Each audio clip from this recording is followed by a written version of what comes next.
Assim como o tempo varia de dia para dia, o clima também tem sua própria variabilidade, que é o que nós chamamos de variabilidade natural do clima, que pode ser uma variabilidade de ano para ano, uma variabilidade de década para década ou até em escalas de tempo superiores. Por outro lado, o que nós temos observado nas últimas décadas é o que nós chamamos de mudança climática, que está associada a uma alteração nas características do clima, temperatura e outras variáveis, devido principalmente à ação humana.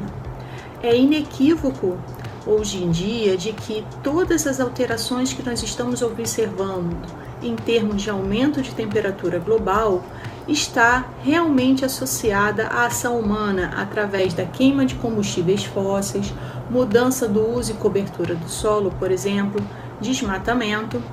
E essas alterações na superfície e na atmosfera, principalmente com a ingestão de gases do efeito estufa, aumentam a temperatura média global, levando a uma série de consequências em todas as partes do planeta.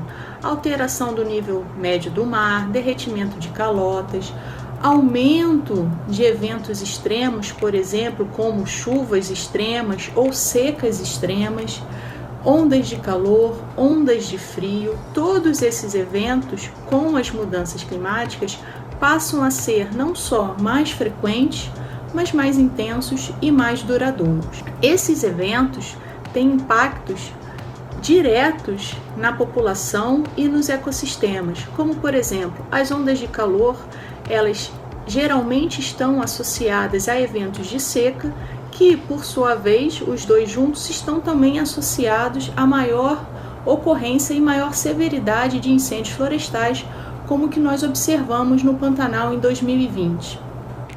Esses eventos, por sua vez, também têm impactos na saúde humana, por exemplo, aumento da mortalidade, aumento de internações e outras consequências graves em termos de escassez de água, escassez de alimentos, que podem gerar uma consequência grande tanto na economia quanto na saúde pública da população. A instituição do dia 16 de março como Dia Nacional de Conscientização sobre as Mudanças Climáticas é muito importante, e essa comemoração dentro do PELD, ela toma uma dimensão bastante grande, especialmente nesse PELD alagamento e fogo aqui do Pantanal. O Pantanal é uma área úmida, né?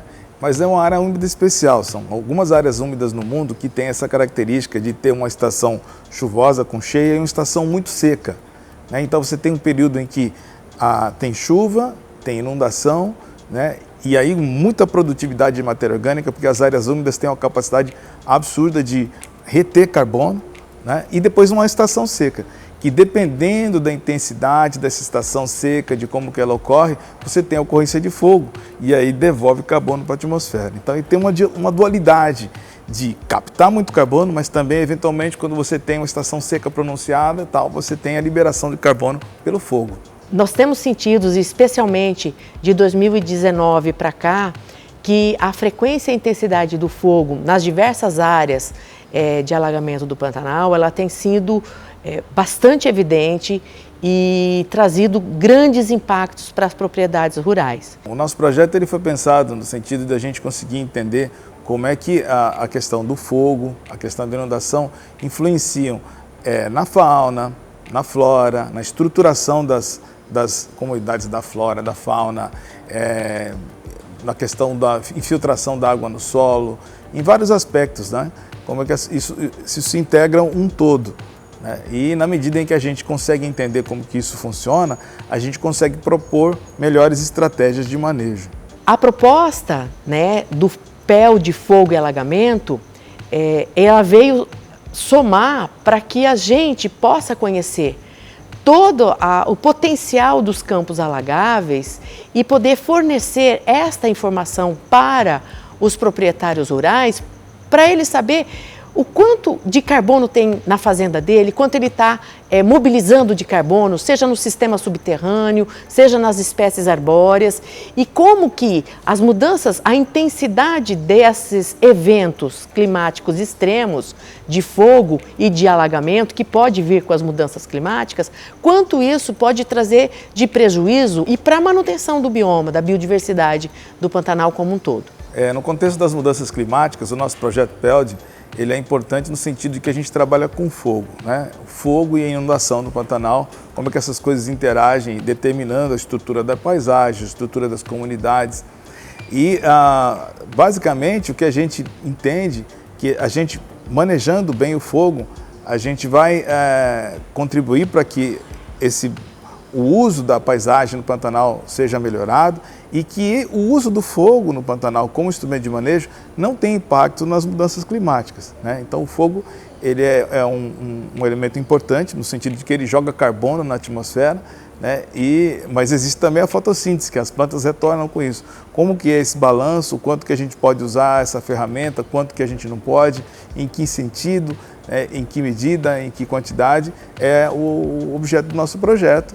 E a gente pretende responder isso também. Uma das coisas importantes do projeto PELD nosso é saber qual a melhor época para fazer queima, né? Essa parte é conduzida junto com o projeto MCTI, na FINEP, onde a gente verifica se é melhor queimar no início da estação seca, no meio da estação seca ou no final da estação seca, né? Então, ver quais os impactos, né, de você queimar em diferentes épocas do ano. Além disso, a gente vai tentar ver também qual é o melhor intervalo entre queimas, se é com 1 ano, com 2 anos, com 3 anos, né? E as plantas também fazem fotossíntese, elas captam carbono, devolvem o carbono para o sistema, né? Então, quanto tempo você leva para que todo esse carbono que foi liberado com fogo volte para o sistema, né, na forma de fotossíntese? O Pantanal, ele tem diversas paisagens, mas basicamente ele tem espécies arbóreas que são distribuídas em capões, em cordilheiras, mergulhadas numa matriz de campos alagáveis. Os campos, eles são alagáveis anualmente. Os capões e as cordilheiras não são alagáveis todos os anos ou só quando tem cheias extremas. Estes campos alagáveis, eles são ricos em espécies que servem para a fauna nativa, herbívora e para o homem que produz a pecuária no Pantanal, para o gado do Pantanal. Existem, então, uma composição de espécies dos campos alagáveis do Pantanal que estão ali durante o período de cheia, durante o período de seca. E nos períodos de cheia, nos campos alagáveis, também se estabelecem as macrófitas aquáticas.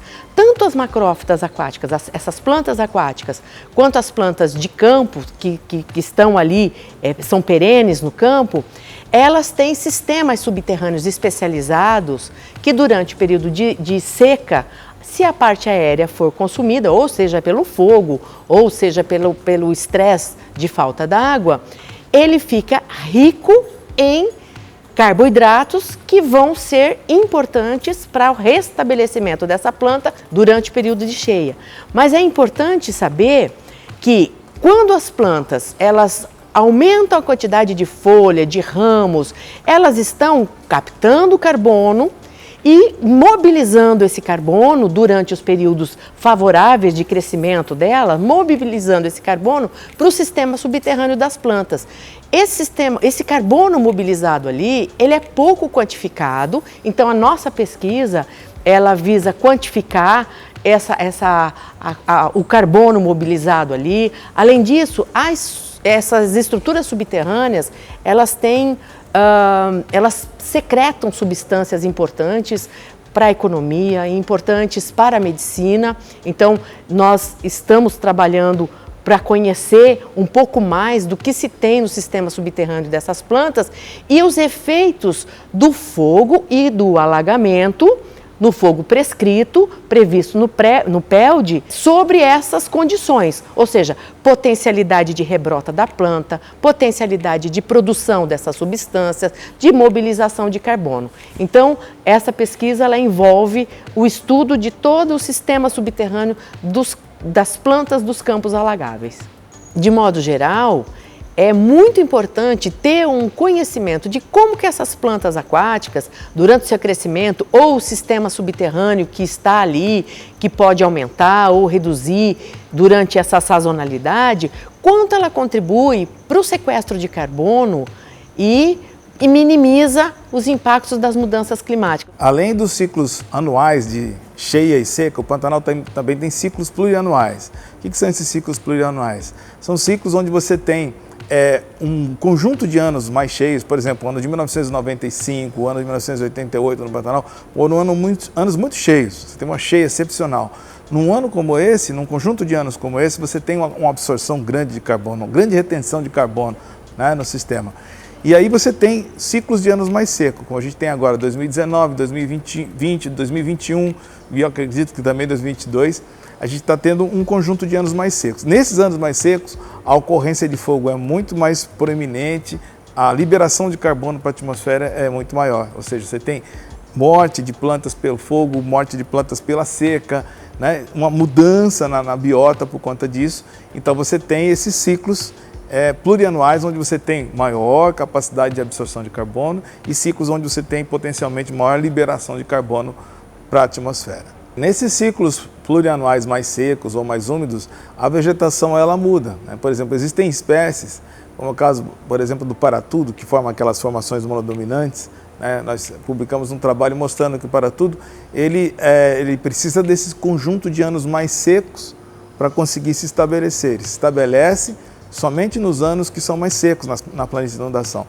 Aí as árvores crescem e quando atingem um tamanho crítico, né, elas começam a ser tolerantes à inundação. Então, depois que passou o ciclo seco, ela se estabelece e aí depois ela se torna tolerante à inundação e depois de um certo tamanho ela começa a ser tolerante ao fogo também. Então, mas ela precisa do ciclo seco para se estabelecer, né?